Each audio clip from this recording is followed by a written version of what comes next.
A royal has died, and Prince Harry may be next, after learning the children he raised might not be his. The monarchy is in freefall. Buckingham Palace just confirmed the sudden death of a senior royal, while Prince Harry lies in critical condition after collapsing from shock. Sources say Meghan Markle finally confessed the truth. She used a sperm donor during surrogacy and kept it hidden. Harry only discovered the deception after a secret DNA test. The fallout has shattered the royal family, sent King Charles into crisis mode, and left the world asking, what else has been hidden behind palace doors? In this exclusive investigation, we unpack the confession, the collapse, and the secret that could change the royal bloodline forever. Before we continue, please hit the like button, subscribe to the channel, and turn on the notification bell for updates. The palace gates were shut, not just physically but metaphorically, sealing off the heart of a nation now gripped by tragedy and disbelief.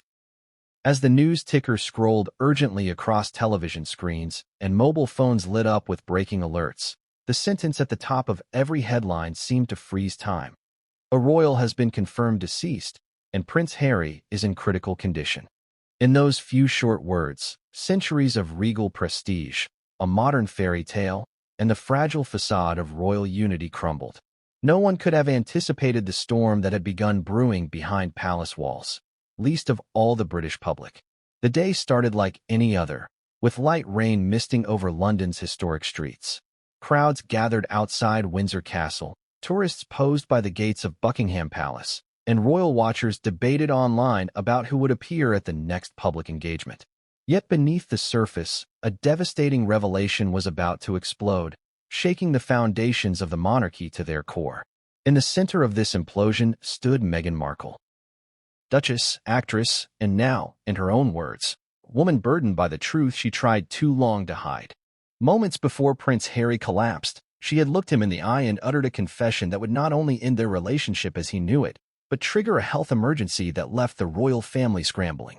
I lied to protect the image, not the truth, Meghan reportedly said, as she admitted she had used a sperm donor during the surrogacy of their two children, Archie and Lilibet. Harry, unaware until now, had quietly requested a DNA test weeks earlier after mounting private doubts and pressure from royal advisors. The results came back the morning of his collapse. According to sources close to the Sussex household, he read the results in silence, tears forming but never falling. Then, without warning, he collapsed. Emergency responders were dispatched immediately to their Montecito residence. It was initially reported as a fainting incident. Perhaps exhaustion, perhaps stress, but those close to Harry quickly contradicted that narrative. It wasn't just the news itself that broke him.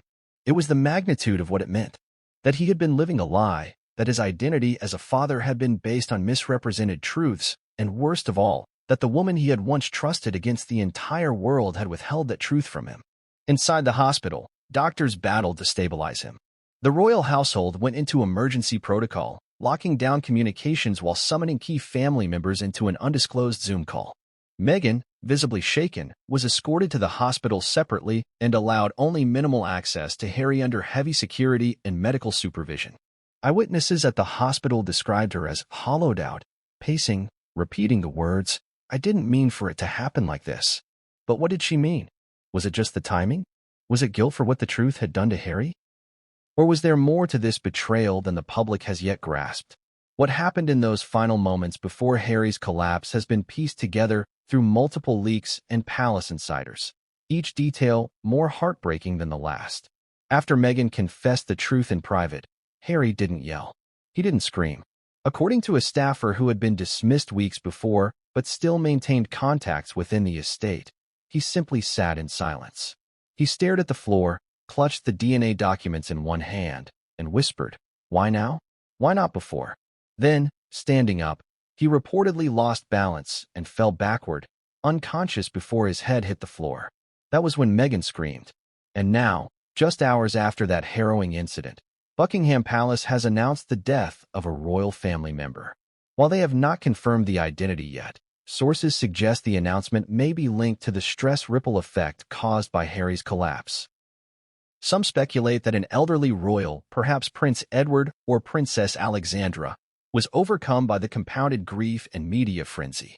Others suspect something even more serious, that Harry himself may have succumbed to his medical episode, and the palace is managing the public timeline carefully to control international reaction.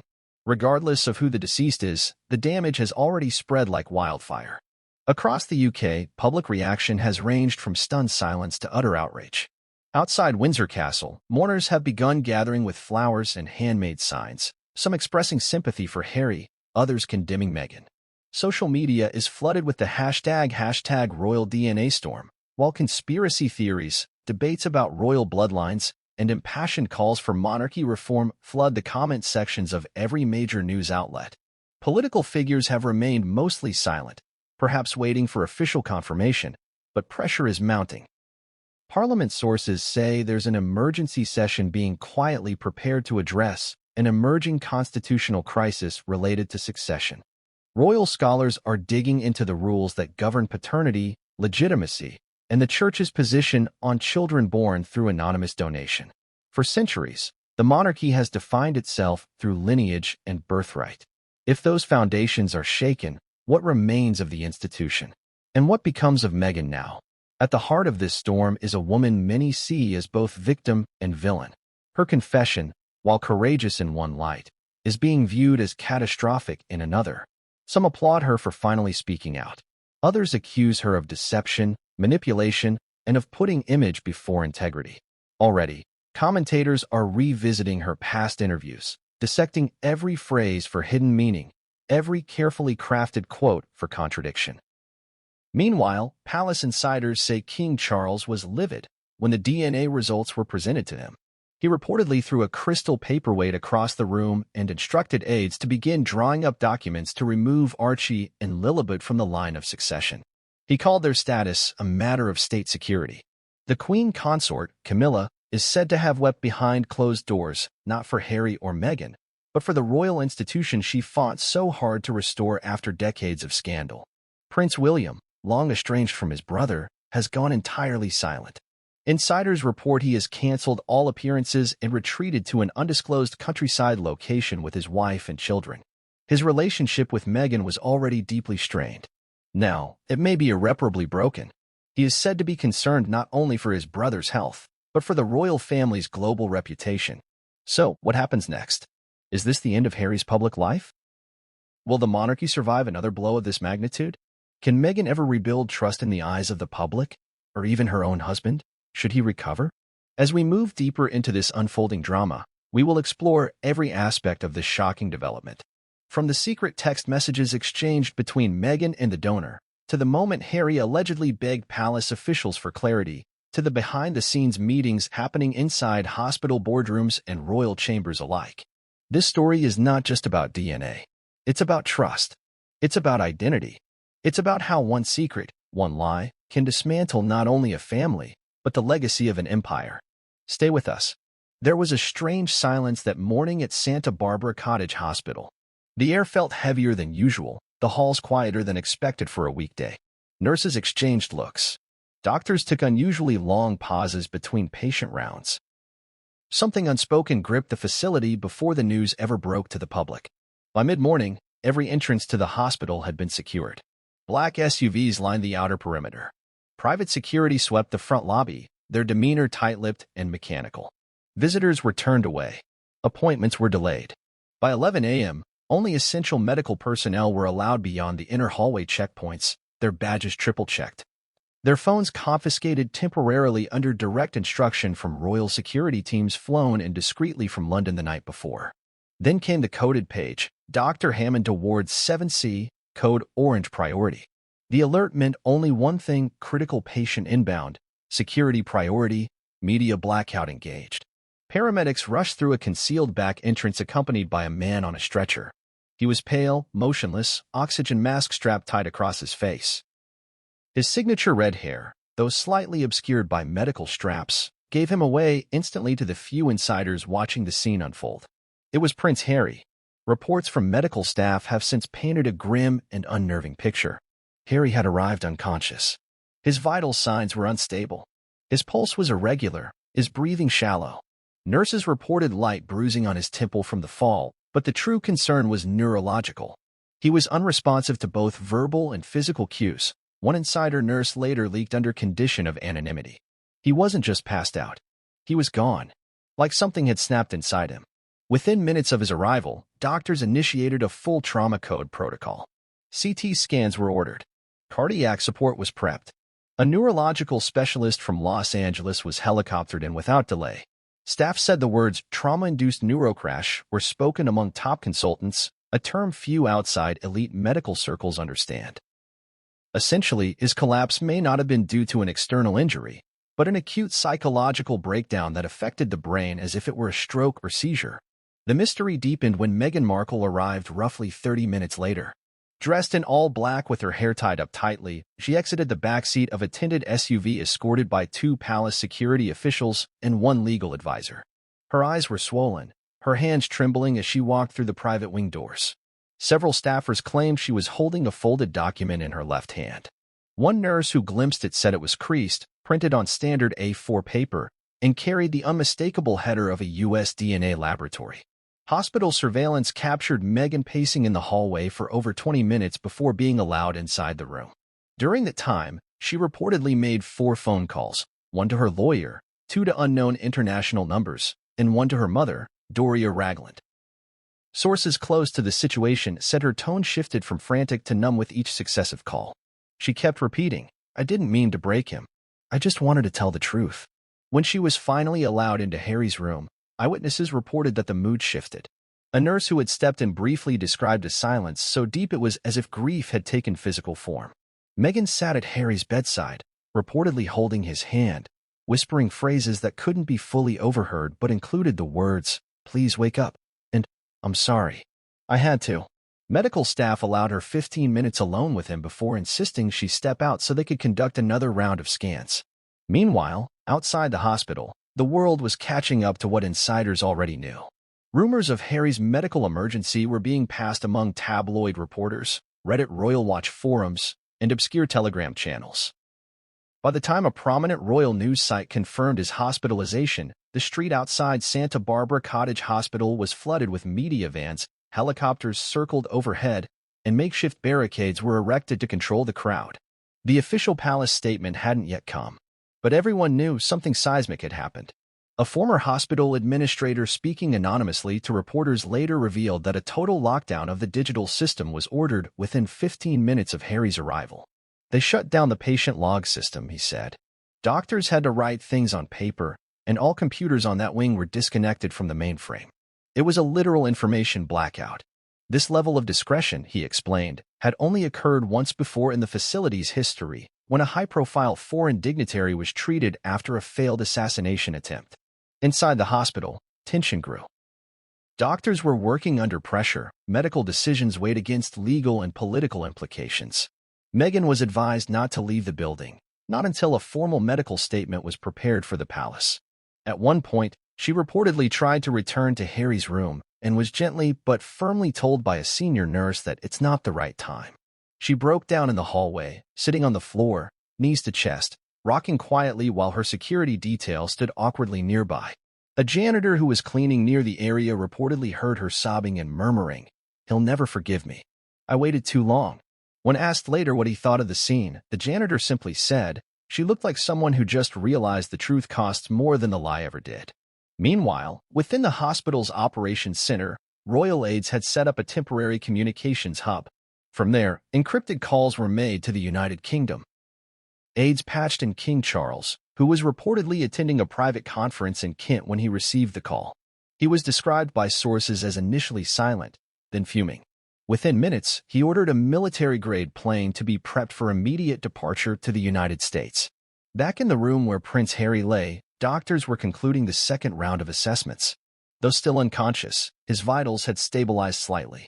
However, there were worrying signs of a potential stress-induced neurological event, something akin to dissociative catatonia, rare but not unheard of in extreme psychological trauma. If he doesn't wake by morning, one doctor was quoted saying, "We might be looking at something more permanent." By late evening, as Meghan was escorted out of the hospital under heavy guard, a decision was made to prepare for a possible transfer of Harry to a more secure facility.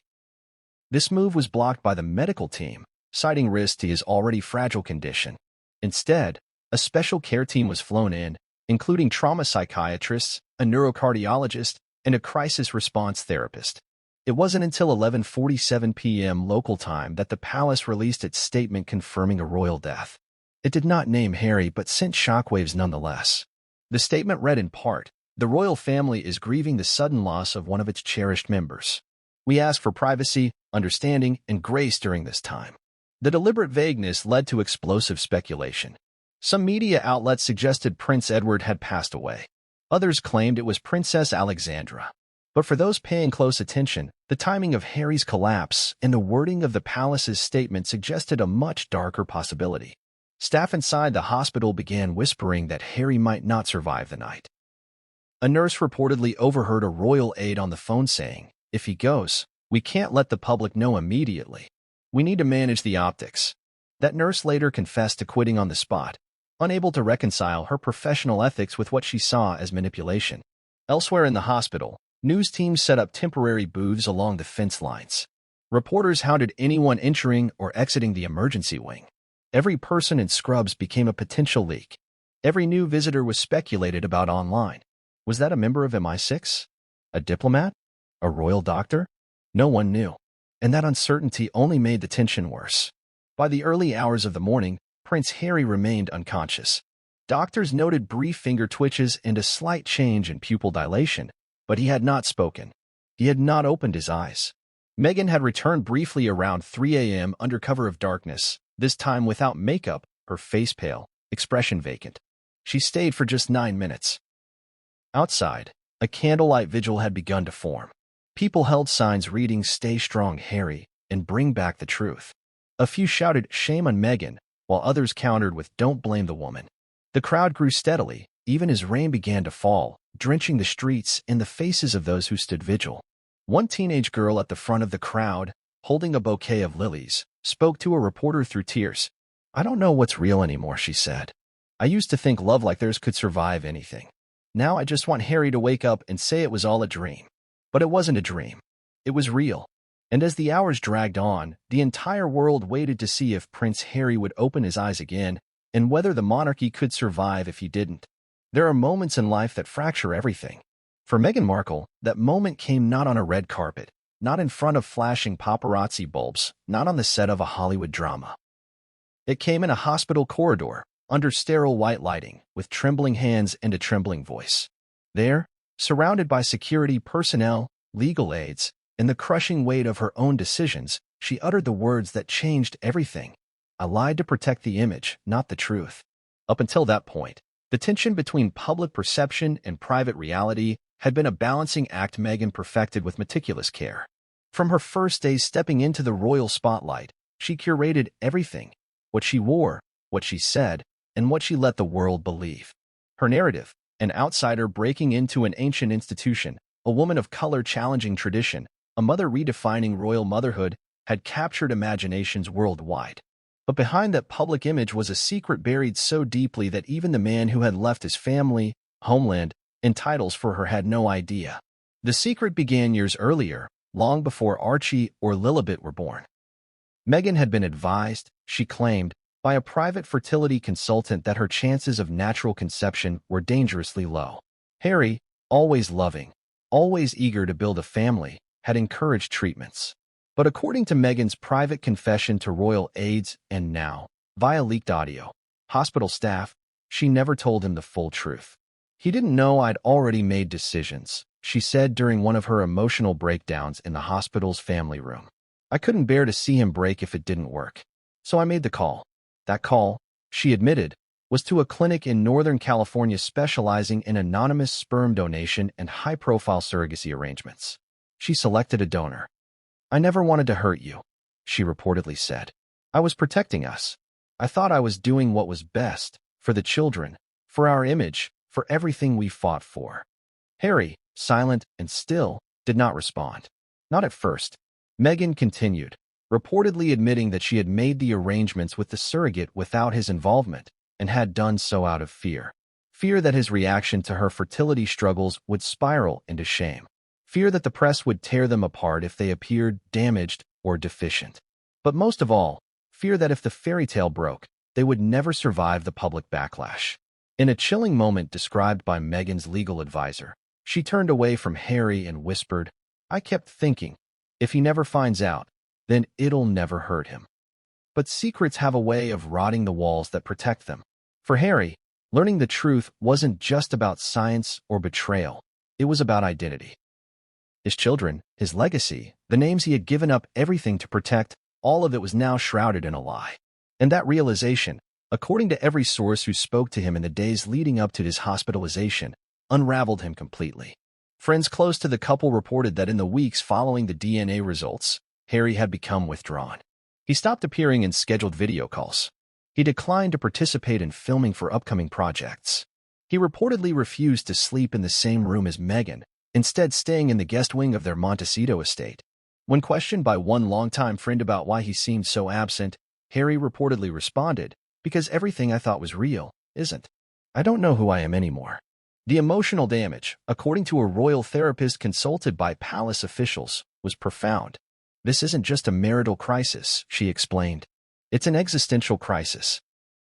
When your identity as a husband and father is stripped away in one moment, especially for someone already bearing deep trauma like Harry, the collapse is not just emotional, it can become physical." And that's exactly what happened. In the hours leading up to his collapse, Meghan had finally decided to make a full, open confession, whether out of guilt, legal pressure, or personal conscience is still debated. But one fact remains indisputable: she told him everything, and he didn't say a word in response. According to a housekeeper who was present in the home during the encounter, there was a strange stillness that followed the confession. She told him the whole thing: how she met the surrogate, how she picked the donor, why she didn't tell him. Then he just sat there, like frozen. Moments later, Harry reportedly stood up to leave the room and lost consciousness almost instantly. In the aftermath, Meghan has been both sheltered and scrutinized. Inside the hospital, she was granted privacy by medical staff but kept at arm's length by royal security. Outside, she's become the focal point of a media storm larger than anything the Sussexes have faced to date. Some believe her. Some see her actions as those of a desperate woman under impossible pressure. Others view her as manipulative, image-obsessed, and willing to rewrite the truth for control and public favor. One former royal aide, speaking anonymously, summed up the mood inside Buckingham Palace. She played a long game. But now the game's over. And the price of that game might be Harry's life. Legal experts have begun to weigh in, with debates emerging over parental rights, ethical disclosures in surrogacy, and even potential fraud if Meghan used funds or royal privileges under false pretenses. Tabloids have begun to unearth contracts with the surrogate, looking for inconsistencies, redactions, or forged signatures. Meanwhile, psychological analysts point to Meghan's confession as both revealing and paradoxically protective. By admitting the lie, she may have hoped to reclaim the narrative. But in doing so, she released a truth so devastating that it has upended the very identity of a man who already sacrificed so much for love. And still, as this confession echoes through every news outlet, one question continues to haunt the story's core. Was the truth worth it? For Meghan, perhaps it offered momentary relief, a surrender to the inevitable. For Harry, it shattered everything he believed about his role as a father, a husband, a royal. For the monarchy, it opened a breach in the fragile image they had been desperately trying to preserve. The confession is now public record. The audio leaks have been verified. Meghan's team has not denied the authenticity of the documents or the private conversations. They have, however, issued a carefully worded statement. This is a deeply painful family matter. The Duchess made her choices based on what she believed was right at the time, and she now asks for compassion as the family processes this unprecedented moment. But compassion is a scarce currency in the court of public opinion. The world is watching. The monarchy is unraveling. And Meghan's confession, raw and human as it may have triggered a reckoning no one is prepared to face. It began quietly, almost invisibly, like a shadow slipping across a wall. No thunderclap, no grand confrontation. Just the seed of doubt. Prince Harry, once known for his unshakable devotion to family, had started to ask questions he never thought he'd need to. He was a man who had walked away from royalty to protect the woman and children he loved. And now, in the privacy of a Montecito estate surrounded by flowers and filtered light, those very children were the subject of a secret that would alter everything he believed about his life. The questions began innocently enough. A passing comment by a friend. A nervous glance from an aide. Then a flurry of hushed conversations between palace insiders. It wasn't something Harry wanted to believe. In fact, he rejected the thought for as long as he could. But when you are a prince raised in a world where bloodlines mean everything, and you are now on the outside of that world, trying to build your own, small cracks in the foundation start to look like signs from the universe. Or warnings. What triggered the actual decision to pursue a DNA test remains disputed. Some say it was a medical recommendation after a routine pediatric visit. Others claim that a senior royal official, perhaps even Prince William himself, had voiced quiet concerns and urged Harry to confirm clarity before signing off on legal documents related to inheritance or security protocols. There's even speculation that an anonymous tip, delivered via encrypted email, suggested that Harry take a second look at the lineage. Whatever the catalyst, it led Prince Harry to commission an ultra-discreet paternity test. Not just any test, but one executed through private couriers, codename aliases, and an elite DNA lab known for servicing celebrities, diplomats, and government officials who wanted their genetic information handled without a trace. According to insiders familiar with the process, Harry used codenames for both himself and the children. The samples were collected at night. The staff who assisted signed airtight non-disclosure agreements. Not even Meghan knew. This was not an impulsive decision. It was measured, strategic, and heavy with emotional toll. For Harry, it was a last resort. He told his closest friend, who later anonymously leaked the detail to a journalist, that he felt he was committing treason against his own heart. Still, he pressed forward. He told himself he was doing it for peace of mind, for his children's future, for clarity in a life that had become increasingly fogged by speculation and silence.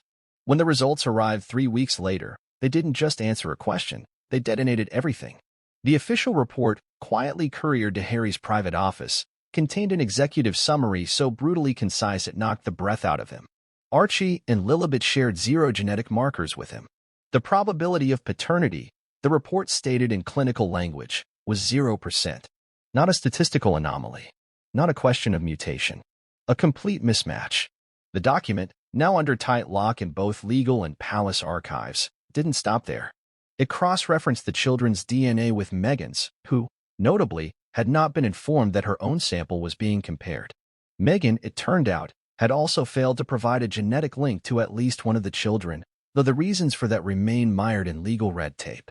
Was it a surrogate pregnancy involving another egg donor? Was it an error in the lab process? The ambiguity only deepened the tragedy. Harry sat with the report in his hands for nearly 3 hours, according to the security staff posted outside his study. No phone calls. No motion. No light except for the one overhead. Then, he walked out without a word, left the house, and drove alone for nearly 5 hours along the California coast, unreachable by phone. When he returned, something had changed.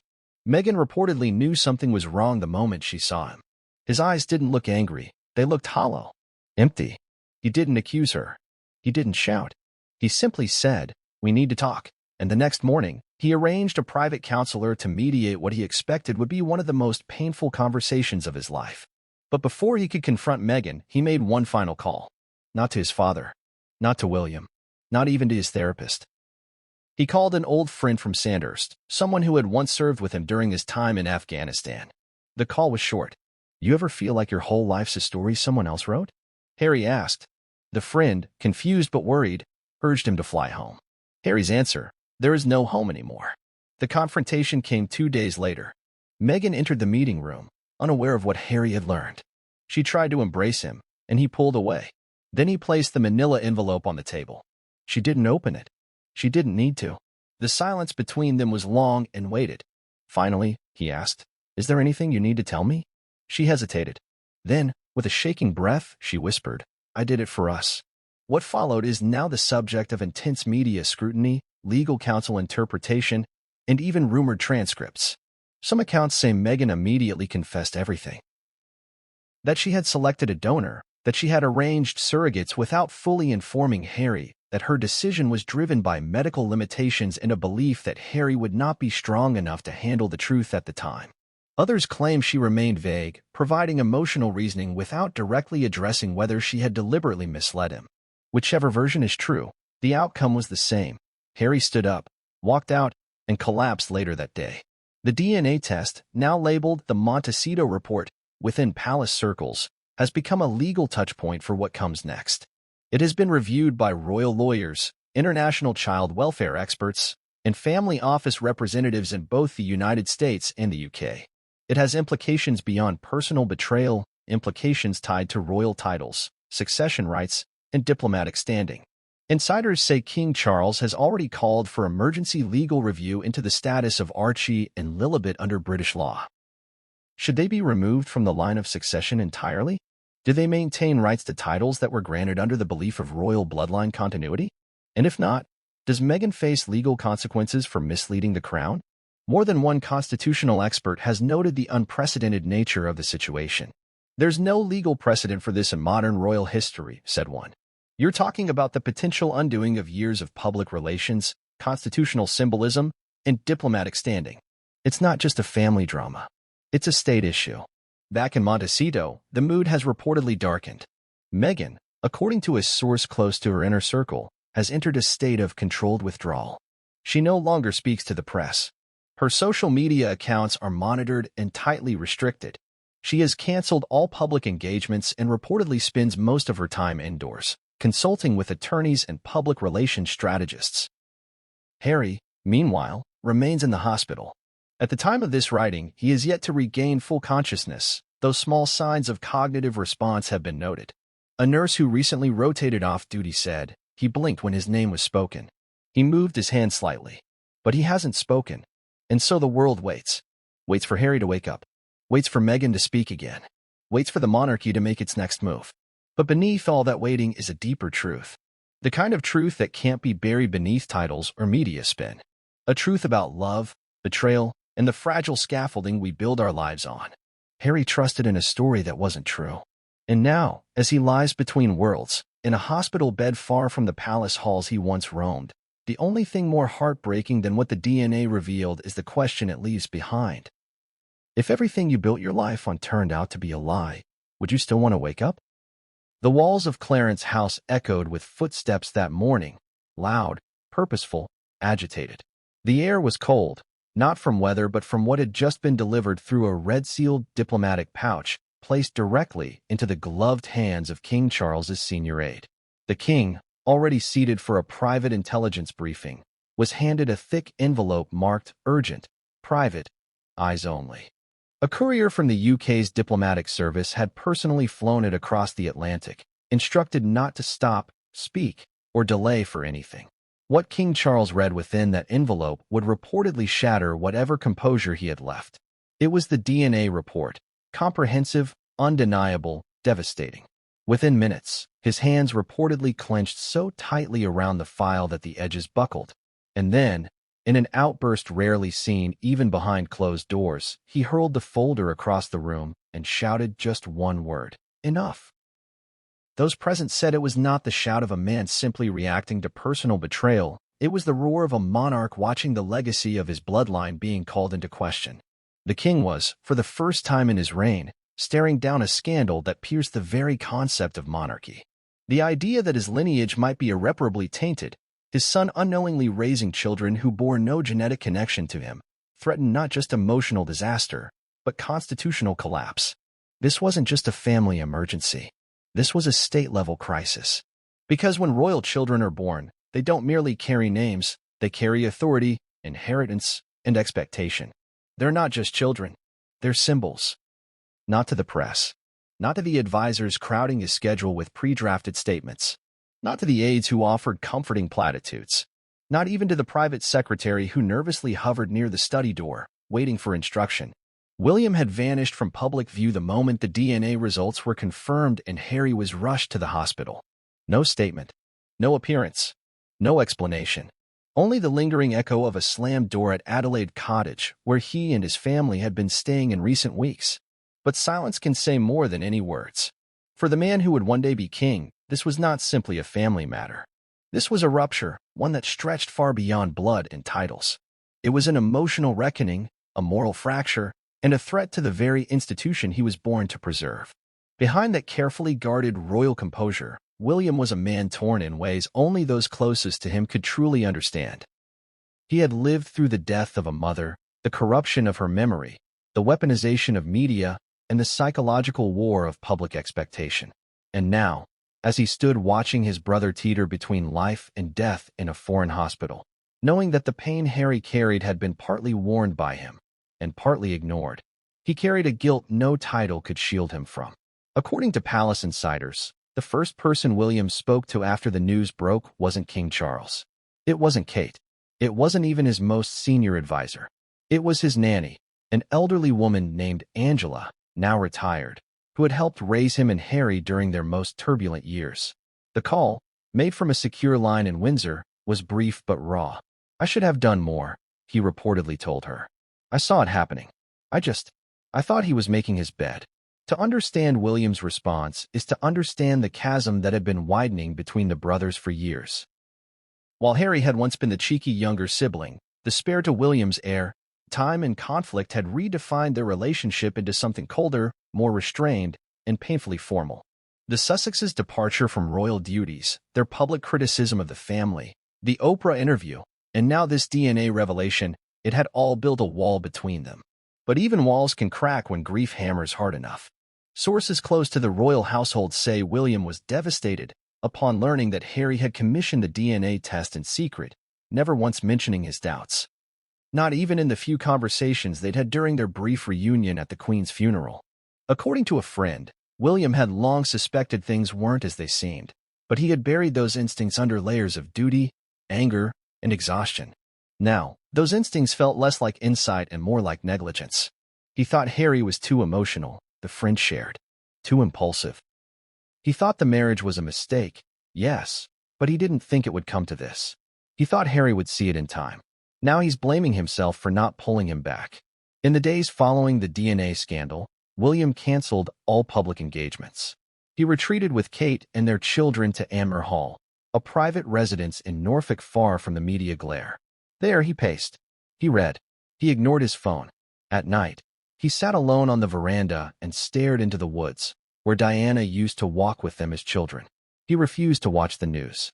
But he listened. He listened as Kate softly read him the social media reactions, the press coverage, the escalating outrage and sympathy. She read only what she thought he needed to hear. "He's not angry at the public," Kate told a close confidant. "He's angry at the fact that he doesn't know what to do. This is beyond protocol. It's about his brother, and it's about his own heart." William's grief was complicated. He felt betrayed by Meghan, no doubt about that. But he also felt helpless, trapped between the stoicism expected of a future king and the ache of a brother who might never forgive him for years of coldness. At one point, during a private conversation with Kate, he reportedly broke down. "I mocked him," he whispered. "When he told me she was different, I said he was a fool. I told him love wouldn't protect him. And he said, 'You'll see.' And now I've seen. And I hate that he was right about some of it." Palace aides said William spent hours drafting a personal letter to Harry from his desk. He refused to dictate it. He wrote it by hand, crossing out lines, rewriting sentences, tearing up entire pages before settling on words that were less about apology and more about presence. The final version reportedly began, "I don't know how we got here, but I'm not leaving you alone in this." He instructed his team to have the letter hand-delivered to the hospital by a trusted envoy. He did not trust email. He did not want it intercepted, leaked, or seen by anyone but Harry. Whether Harry ever saw the letter remains unknown. At the time of delivery, he was still unconscious. But for William, writing it was as much a release as it was a reach for redemption. Publicly, he continued to maintain silence. He refused all interviews. His press secretary issued a simple two-line statement. The Prince of Wales is aware of the ongoing situation involving his brother. He requests privacy and compassion for all involved. But the public wanted more. Protesters outside Kensington Palace began chanting his name. Online posts asked, "Where is William? Why hasn't he spoken? Is he hiding behind the crown?" What they didn't see was the man behind the protocol. The man who walked past the empty nursery that once belonged to George and whispered, "He should have had this." The man who held Charlotte a little tighter during bedtime stories.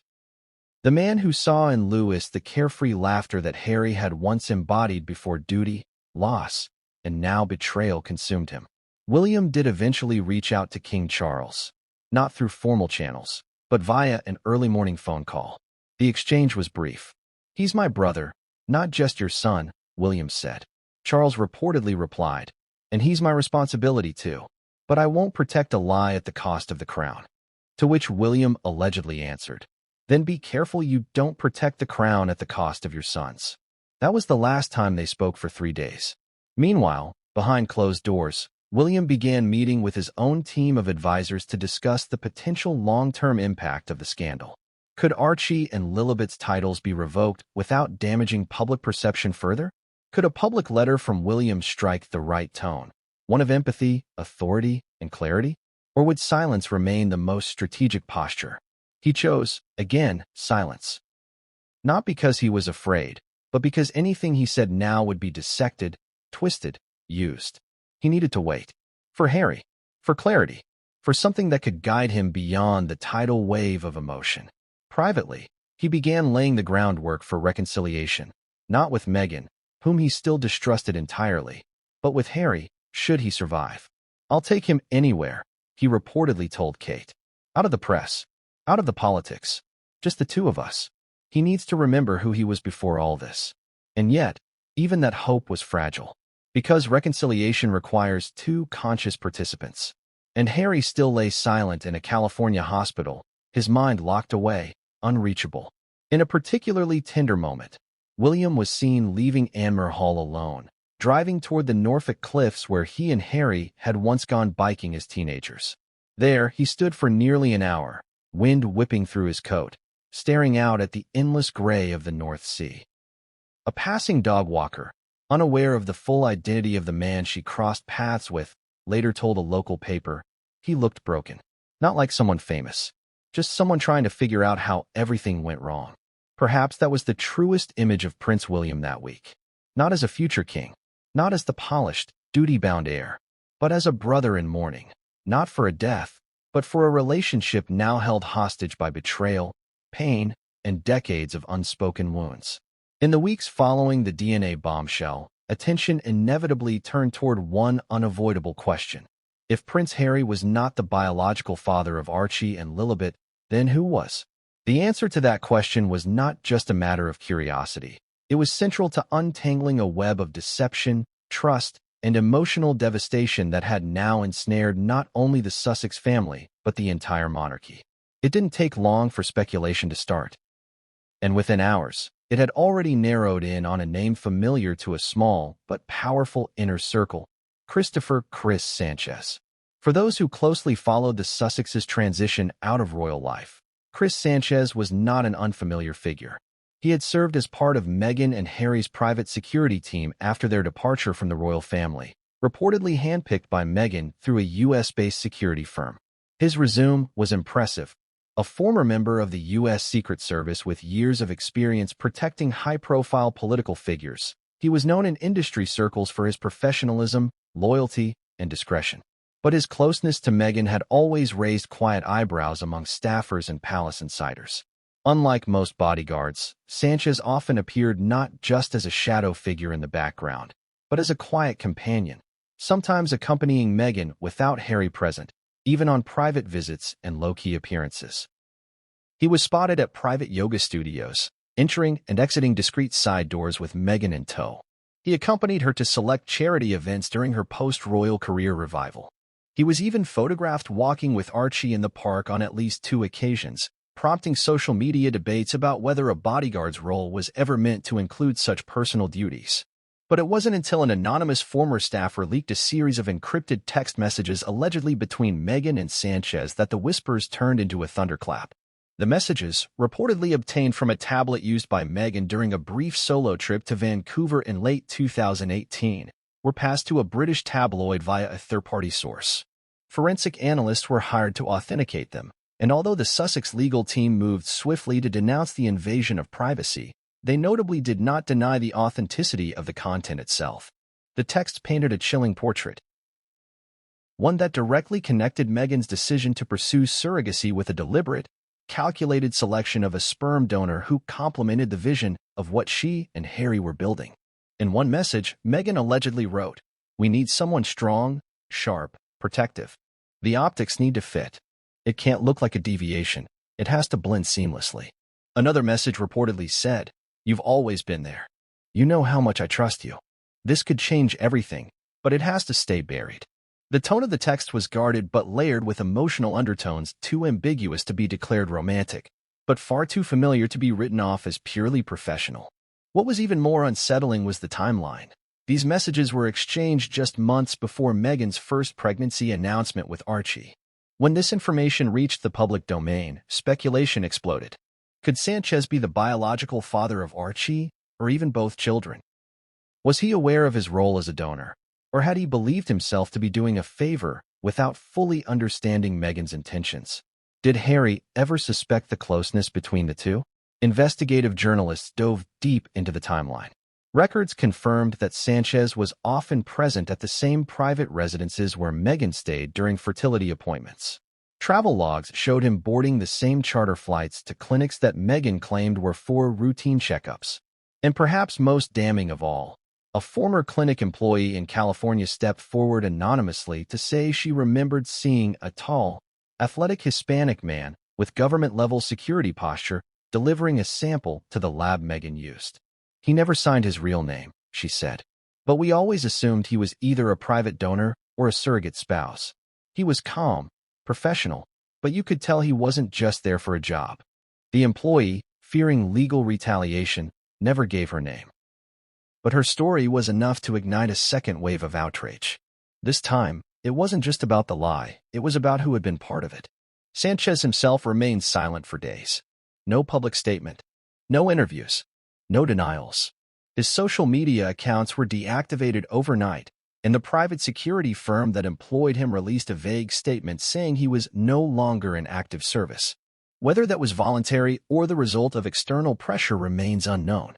When reporters tracked down his former colleagues, they described him as fiercely loyal but increasingly isolated in the final months of working with Meghan. One former partner said, "Chris was always buttoned up, disciplined. But toward the end, he got tense, guarded. He didn't talk to us much. He was always with her, always watching everything. It was like he was protecting more than just her body, like he was guarding a secret." Royal insiders began referring to him in hushed tones as the Shadow Father. The name stuck, and soon it was everywhere, from headlines in international tabloids to trending hashtags online. But for all the public speculation, no one could definitively confirm that Sanchez was the donor. Not legally, not scientifically. Meghan's legal team moved quickly to file injunctions preventing the release of any further medical documentation.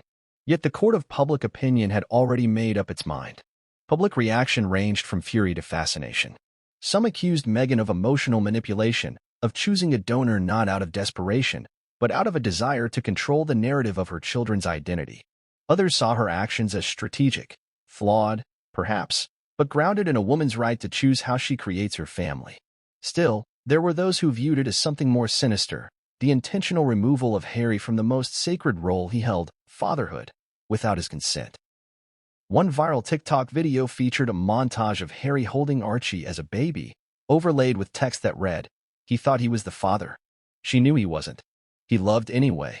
In online forums, debates ignited over whether Sanchez had romantic intentions toward Meghan or had simply been exploited. Was he complicit or coerced? Some suggested a potential financial arrangement. Others floated the idea that he might have loved her silently, watched her struggle, and offered help the only way he could. But absent any statement from Sanchez himself, all of it remained speculation. Meanwhile, King Charles was reportedly briefed in detail on Sanchez's background, involvement, and potential paternity. According to palace sources, the king was appalled by the possibility that an American bodyguard might now be the biological link to children bearing royal titles. Advisors urged immediate legal intervention. Quiet talks began around the possibility of stripping Archie and Lilibet of their princely status, not out of malice, but to protect the integrity of the crown. Prince William, too, was said to be furious beyond words. In a private call with a close friend, he allegedly said, "I knew there was something off. I knew it. But this is beyond betrayal. It's madness." Yet, amid the legal storms and digital hysteria, a quieter tragedy was unfolding. Prince Harry, the man at the center of it all, remained hospitalized and unconscious. He had no voice in the firestorm now consuming the life he had built from scratch. If Sanchez truly was the donor, if Archie and Lilibet were not his biological children, Then Harry had lost more than truth. He had lost connection, foundation, and fatherhood in one brutal sweep. Some wondered whether the children themselves would ever know. Would Archie grow up and stumble upon articles declaring his real father wasn't the man who carried him on his shoulders? Would Lilibet look in the mirror and wonder where her eyes came from? The palace has remained silent on these questions. Meghan has issued no further comment. And Sanchez, the man now thought to hold the biological link to the next generation of royal heirs, has effectively vanished from public life. But the questions remain. Who knew? When did they know? And how far does the deception go? As investigators, legal teams, and royal historians dig deeper, the answers may yet come. But even if they do, the damage has already been done. Because the issue isn't just whose DNA runs through Archie and Lilibet's veins. It's who gets to call themselves a father. Who earns that word through love, sacrifice, and truth. And who took that from him? Charles wasted no time. Within an hour of receiving the report, he summoned his private secretary, senior legal advisors, and the Lord Chamberlain. A code-red session was initiated at Balmoral via encrypted video conferencing with the Privy Council, a rare move reserved only for national emergencies. It was here that Charles allegedly gave his first order in response to the scandal. Suspend all ceremonial references to Archie and Lilibet until we resolve this. It wasn't framed as a punishment. It was framed as protocol. Without biological legitimacy, the question of whether they retained their status as prince and princess was not merely symbolic, it was legal. According to the 1917 letters patent issued by King George V, royal titles pass through blood, not association. If Archie and Lilibet were not of royal blood, then, under tradition and law, they were not entitled to the titles they bore. Charles knew the implications were immediate. Public records would have to be amended. Legal claims adjusted. Future plans for succession reevaluated. And worst of all, the public would soon find out. Because secrets of this magnitude never stay buried. And when they explode, they leave no stone unscorched. What followed over the next 12 hours was a flurry of activity at the highest levels of royal governance. Meetings were held with the Archbishop of Canterbury, who voiced concern over the religious implications of such a revelation. Could children baptized under royal rites retain their spiritual recognition if their lineage was misrepresented? Could the Church of England survive a crisis that called into question not only family honor, but divine inheritance? The Prime Minister, looped in discreetly via a late-night call, expressed concern over the geopolitical impact.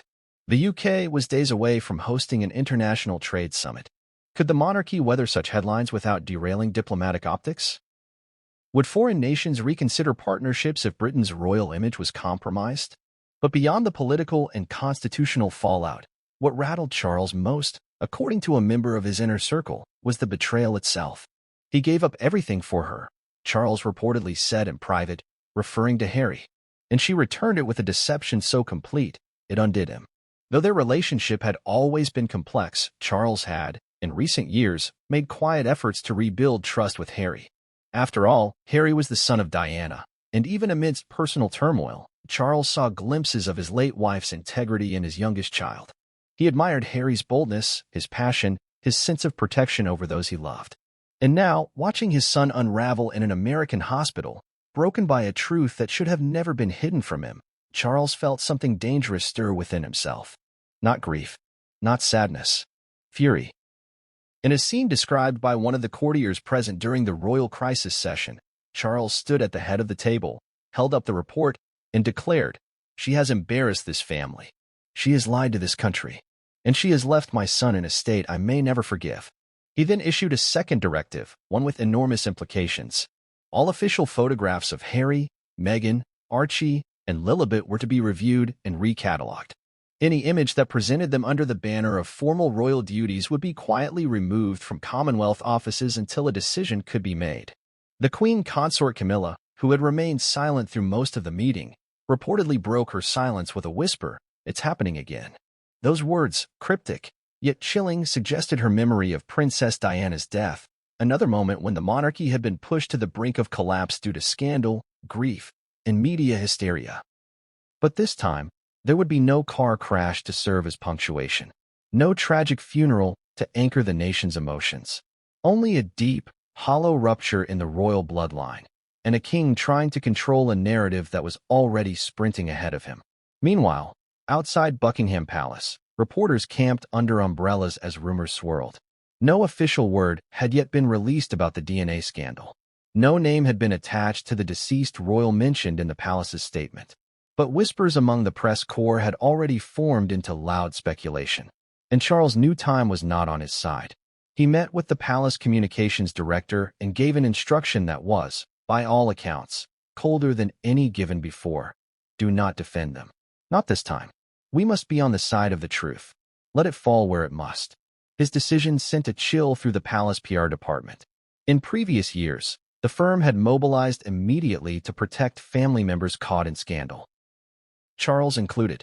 But now, the monarch himself was withdrawing that shield from Harry and Meghan. In the days that followed, the royal family's social media accounts went dark. Updates were paused. Public engagements were canceled. The facade cracked. And inside, preparations began for what Charles privately termed the reset. That reset included discussions about redefining succession protocols, public royal engagements, and even legislative steps that could bar any non-biological descendants from inheriting land, titles, or taxpayer-funded security. Lawyers were called. Parliamentarians briefed. And one royal historian, when asked to assess the moment, said simply, "This is the biggest rupture since the abdication of Edward VIII." But more than the law, more than the monarchy's image, Charles was grappling with personal fury. A fury that left him pacing alone late into the night, staring out over the gardens of Highgrove, clutching a single glass of scotch as he muttered, "How do you punish a woman for destroying your son without destroying the entire crown?" There would be no easy answer. The monarchy, though ancient and revered, is built on human beings. Fallible, prideful, broken. And while its strength is its symbolism, its greatest vulnerability is its truth. That behind the jewels, the robes, and the titles are people whose choices shape nations. Meghan's choice, to lie, to hide, to protect a fabricated narrative, had thrown that vulnerability into full public view. And now, King Charles had to make a choice of his own. Protect the family name at all costs? Or finally let the institution purge its wounds, no matter how painful the price? That choice, as we will see in the next chapter, would have consequences that echo not just through Buckingham Palace, but across the entire globe. In the hours following the palace's cryptic statement about a royal death and the subsequent reports of Prince Harry's hospitalization, the global public erupted into a storm of emotion, confusion, and rage. It began with a trickle, social media posts from fringe royal watchers, speculative tweets from obscure tabloid writers. But within a matter of hours, the narrative had swelled into something unstoppable. It didn't matter that no official confirmation had yet tied the events together. In the court of public opinion, the verdict was already being written. On Twitter, hashtags trended worldwide within minutes. Hashtag royal DNA, hashtag Meghan lied, hashtag justice for Harry, hashtag Harry collapse, and perhaps most ominously, hashtag not his children. Each trend carried its own subsection of the conversation. Some users expressed grief, others disgust. Some attempted reason. Most didn't wait for facts. Outside Buckingham Palace, the usually steady stream of tourists had transformed into a chaotic convergence of mourners, protesters, conspiracy theorists, and camera crews. Handmade signs clashed in a surreal battle of competing sentiments. One read, "Harry deserved the truth." Another, "Protect the crown, not the liars." A third sign, held by a quiet woman wrapped in a Union Jack shawl, simply said, "Come home, Harry." Across the pond in the United States, the reaction was even more volatile. Mainstream American media networks cut into regular programming to report on the DNA scandal, citing unconfirmed but credible leaks that Meghan Markle had confessed to misleading Prince Harry about the biological origins of their children. Daytime hosts and late-night comedians alike began dissecting every clip, every old quote, every photograph from the Sussex's public life. Talk shows erupted in shouting matches.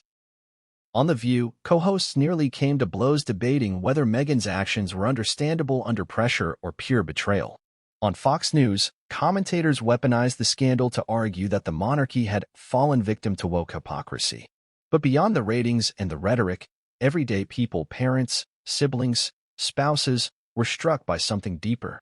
They saw in Harry not just a prince, but a man who had risked everything for love, only to be blindsided by a truth too brutal to bear.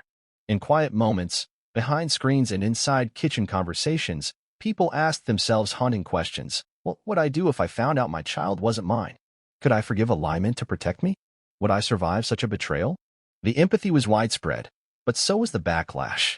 Meghan Markle, once hailed as a modern-day icon of resilience and progress, became the target of unfiltered vitriol. Her Instagram account, already dormant for months, was flooded with venomous comments. You stole his joy. You're worse than Wallace Simpson. How could you lie about your own children? Even her most loyal supporters struggled to defend her. Among the online communities that had once celebrated her boldness, feminist groups, racial justice activists, and anti-monarchists, a fissure opened. Some insisted that the scrutiny she faced was the product of long-standing racial and gender bias. Others admitted they felt betrayed too, not by what she had done, but by how long she had hidden it.